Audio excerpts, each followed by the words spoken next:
कुंडलिनी शक्ति इस संसार की अद्भुत शक्ति में से एक है। अगर किसी व्यक्ति ने इसे जागृत कर लिया तो वो कोई आम व्यक्ति नहीं होता है, वो देव तुल्य हो जाता है। उसे भूत, वर्तमान और भविष्य सभी ज्ञात होता है। उसके हर कार्य में देवी शक्ति उसका साथ देती है। ऐसा कोई कार्य होता ही नहीं है जो वो व्यक्ति ना कर सके। व्यक्ति में दूसरों के दुख हरने की क्षमता आ जाती है और जितने परिणाम बताऊं उतने भी कम है। ये मान लो कुंडलिनी जागने के बाद व्यक्ति कोई साधारण व्यक्ति नहीं होता है। जितना आप सोच भी नहीं सकते उसके भी ऊपर का परिणाम दे सकती है कुंडलिनी शक्ति। तो चलो आज यही समझते हैं कि कुंडलिनी शक्ति का असली महत्व क्या है। वो क्या क्रिया है जो एक साधक करके अपनी कुंडलिनी को जागृत कर पाता है। मैंने आपको जितनी भी जानकारी दी है उन सभी का इस वीडियो से बहुत गहरा रिश्ता है। बस आपको थोड़ा सा ध्यान से समझने की जरूरत है। अब ज्यादा समय नहीं गवाते हुए वीडियो को करते हैं स्टार्ट।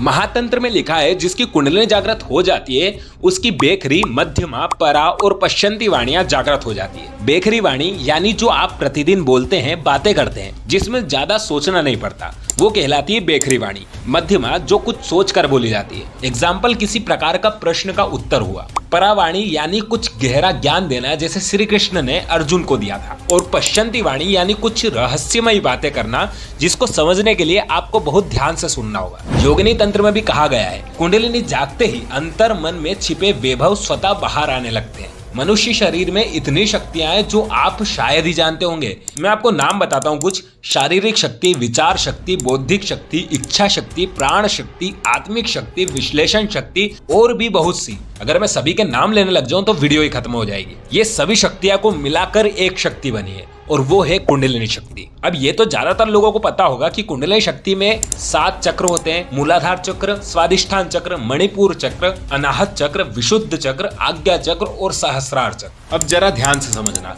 देखो, मनुष्य के शरीर में 72,000 नाड़ियां का होना बताया गया है। कई ग्रंथों में असंख्य भी कहा गया है, पर इनमें से मुख्य नाड़ियां 15 होती है जो है सुषुम्ना, ईड़ा, पिंगला, गांधारी, हस्तजिह्वा, पूषा, यशस्विनी, शूरा, कुहू, सरस्वती, वारुणी, अलम्बुषा, विश्वोदरी, चित्रा और शंखिनी। इनमें से भी 3 को अति महत्वपूर्ण बताया गया है जो है सुषुम्ना, ईड़ा और पिंगला। इनको ही त्रिवेणी भी कहा गया है। और इन तीनों में से भी सुषुम्ना को और अधिक महत्वपूर्ण बताया गया है क्योंकि कुंडलिनी शक्ति जागरूक होकर इसी नाड़ी में गति करती है। ये नाड़ी मूलाधार से होती हुई सीधा सहस्रार तक पहुंचती है। बाकी दो इंपोर्टेंट इसलिए है क्योंकि ईड़ा और पिंगला दोनों मूलाधार से शुरू तो होती है पर नासिका तक जाकर समाप्त हो जाती है, जो स्वर योग में काम आती है। स्वर योग के बारे में हम फिर कभी बताएंगे। पर सुषुम्ना ही वो नाड़ी होती है जो मूलाधार से सहस्रार तक जाती है। पर ये तीनों नाड़ियां आज्ञा चक्र में आकर मिलती है जो छठा चक्र है आपकी दोनों भों के बीच में। इसी कारण इस जगह को थर्ड आई भी कहा जाता है। अब जो सुषुम्ना नाड़ी है उसके भी अंदर एक और नाड़ी होती है जिसे वज्र नाड़ी कहा गया है। और वज्र नाड़ी के अंदर भी एक और अति सूक्ष्म नाड़ी है जिसे कहते हैं चित्रेणी नाड़ी।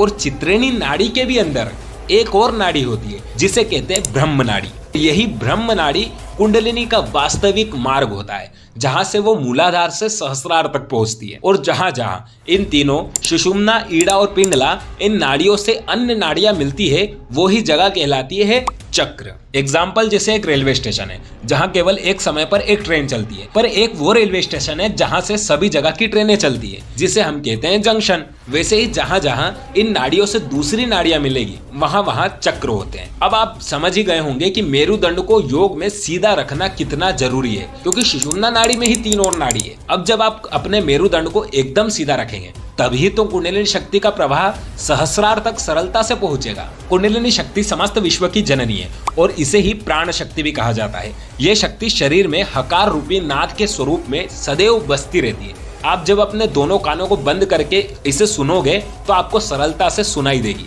आप ये अच्छे से समझ जाइए कि बड़ी शक्ति या उपलब्धि पाने के लिए प्रणाली भी उतनी ही बड़ी होगी। कुंडलिनी शक्ति को भी विकसित करना कोई बच्चों का खेल नहीं है और ना इतना सरल है कि किसी वीडियो या पुस्तक पढ़ लेने से आपको पूरी जानकारी मिल सके। हकीकत में तो आपको एक गुरु की बहुत ज्यादा जरूरत पड़ेगी। अब लोग कमेंट में लिखने लगते हैं कि अब गुरु कहाँ मिलेंगे, तो ये बात बिल्कुल सही है कि इस युग में सच्चे गुरु का मिल पाना उतना ही मुश्किल है जितना एक सच्चे शिष्य का मिल पाना। मैं आपको यह बात बता दूं कि बिना ईश्वर की कृपा के साधक को गुरु प्राप्त नहीं हो सकता क्योंकि जब तक ज्ञान व्यक्ति में नहीं आएगा तब तक गुरु को पहचानना और ज्यादा मुश्किल होगा। अरे सीधी सी बात है, गुरु को पहचानने के लिए भी तो स्वयं ज्ञानी होना आवश्यक है। अब देखिए, कुंडलिनी जागरण के लिए 2 ही रास्ते होते हैं, मंत्र और योग।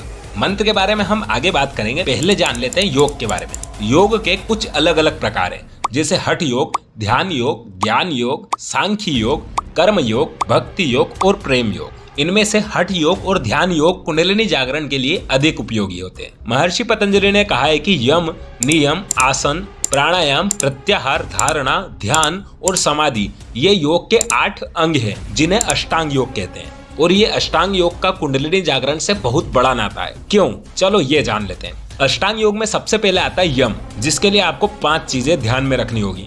अहिंसा, सत्य, अस्तेय, ब्रह्मचर्य और अपरिग्रह। मैं थोड़ा शॉर्टकट में आपको समझा देता हूँ। सबसे पहले है अहिंसा। देखो, ना तो आपको कभी किसी पर प्रहार करना है, साथ में आपको कभी किसी को धमकी, गाली वगैरह नहीं देना है। और करना तो छोड़ो, ऐसा सोचना भी नहीं है। यदि 12 वर्षों तक आप ऐसे ही रहे तो हिंसक नहीं कहलाओगे। फिर है सत्य। मुख से अथवा शरीर और मन से भी आपको सत्य बोलना है। मुख से बोलना तो आपको पता है, छल कपट, यह मन और शरीर से असत्य बोलना। फिर है अस्तेय, जिसमें है चोरी, डकैती या जो आपका नहीं है वो ले लेना या किसी से जबरदस्ती कुछ चीज छीन लेना। ये सब चीजें करना तो दूर, ऐसा सोचना भी नहीं है। और इसे भी 12 वर्षों तक पालन करना होता है। इसके बाद है ब्रह्मचर्य, जो आपको पता ही है। आते हैं हम अपरिग्रह पर। मन में कुटिलता या स्वार्थ, ये सब चीजें छोड़नी होती है। इन 5 को यम व्रत भी कहा जाता है। फिर है अष्टांग योग का दूसरा अंग, जो है नियम। इसमें भी 5 नियम है। शौच, संतोष, तप, स्वाध्याय और ईश्वर प्रणिधान। शौच का सीधा सा मतलब आपके शरीर और मन की सफाई से। शरीर का तो आपको पता ही है, मन में अहंकार, लोभ, मोह, ईर्ष्या, द्वेष ये सब छोड़ना होता है। फिर है संतोष, जिसमें बस कर्म करते रहना है और जो है उसमें संतुष्ट रहना है। फिर है तप, व्रत और उपवास, साधना, ये सब है तप। फिर है स्वाध्याय, शास्त्रों, वेद, पुराणों का नित्य अध्ययन करना स्वाध्याय कहलाता है। अंत में है ईश्वर प्रणिधान, यानी जो हो रहा है, जो हो चुका है या जो होने वाला है, किसी भी बात की चिंता न करते हुए अहम को त्याग कर ईश्वर में समर्पित होना। इसके बाद आता है अष्टांग योग का तीसरा पॉइंट, जो है आसन। आसन में योगासन होते हैं, जैसे शीर्षासन, सिद्धासन। शास्त्रों में प्रमुख 84 अलग अलग आसन बताए गए हैं, उनका नित्य अभ्यास करना होता है। चौथे नंबर पे प्राणायाम, जिस पर हम जल्दी एक डिटेल वीडियो लाएंगे। फिलहाल आप ये समझ लीजिए, श्वास प्रश्वास को ठहरा लेना और छोड़ देना ही प्राणायाम है। 5th नंबर पे है प्रत्याहार, यानी अपने मन पर और अपनी इंद्रियों पर काबू पाना।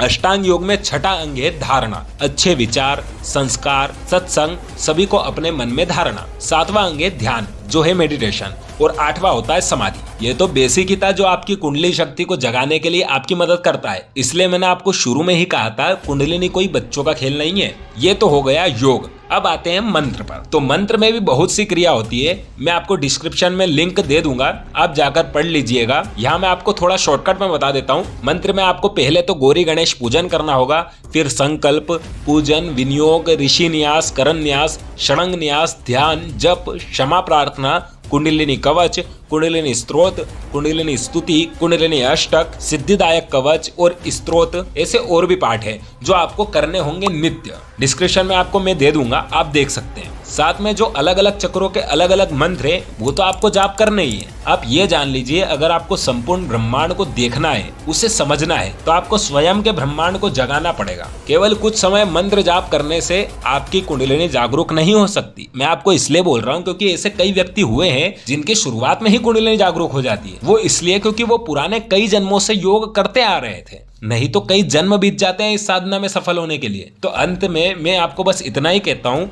आपको गुरु की भी जरूरत इसलिए ही है ताकि वो आपके साथ आपकी कुंडलिनी जागरूक करने में खड़ा रहे। ऐसा नहीं कि किसी गुरु ने आपको कह दिया कि ये मंत्र लो, जाप करते रहो, कुंडलिनी जाग जाएगी। असल में जो ऐसा करता है उनमें खुद में उतनी शक्ति नहीं होती है। गुरु को आपके मूलाधार चक्र पर अपनी शक्ति लगानी होती है, तब जाकर कोई परिणाम निकल कर आते हैं। मान लो जब आप तैरना सीखने गए, तो सीखने वाले को भी पानी में उतरना ही होता है ना। ऐसा तो नहीं कि किनारे पर तैरा खड़ा होकर आपको कहे ऐसे तैरो, ऐसे तो आप डूब जाओगे। सेम ऐसा ही होता है कुंडलिनी के साथ में। तो ये थी कुछ छोटी सी जानकारी कुंडलिनी शक्ति पर।